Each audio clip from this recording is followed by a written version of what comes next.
Well, it's very simple. Central bank digital currencies are programmable. So it essentially means that it's a much more easier way to push agendas, political agendas. For example, the World Economic Forum is talking about implementing a carbon allowance. So every individual will be given a certain amount of carbon that they are allowed to emit into the atmosphere.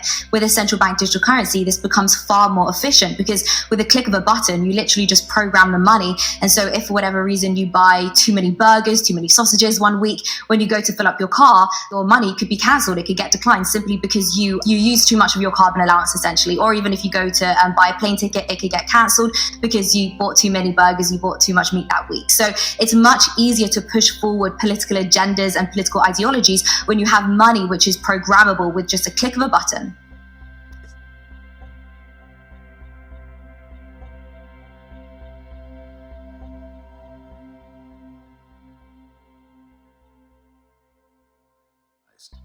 This is a Federal Reserve digital currency. Okay.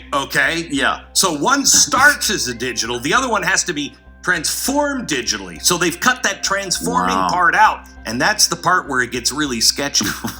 Okay. By the way, India just rolled out its retail pilot program for digital rupees as well. Don't worry. I think maybe we should start having the conversation, because this is coming. Maybe we should start having the conversation of, gosh, this looks like the mark of the beast. I mean, doesn't it? But surely it's not. Surely it's not. Of course not. Not from the U.S. government. No. They never do anything underhanded or evil. Never.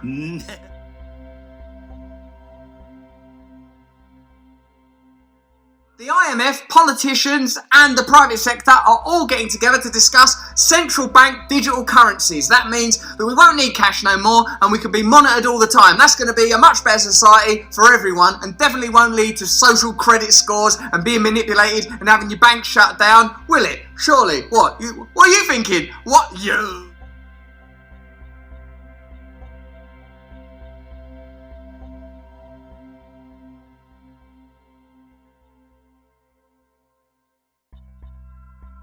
I'm proud to say that under the UK's presidency, the group of the world's 7 most advanced economies, the G7, is launching a set of public policy principles for retail central bank digital currencies, CBDCs. Central bank digital currencies could be a digital version of money, a bit like a digital banknote that could be used alongside physical notes and coins. Unlike most of the digital money people use daily today, it would be issued directly by a central bank, like the Bank of England in the UK. And governments and central banks across the world are working together looking into what having a digital currency might mean in practice.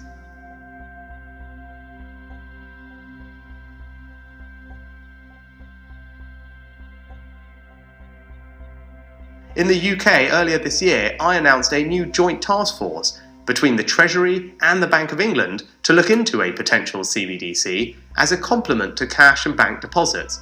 We're also hearing from firms, technology experts and others.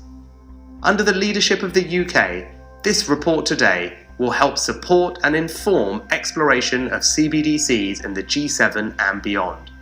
With these principles, the G7 is leading an important step change in the global policy conversation.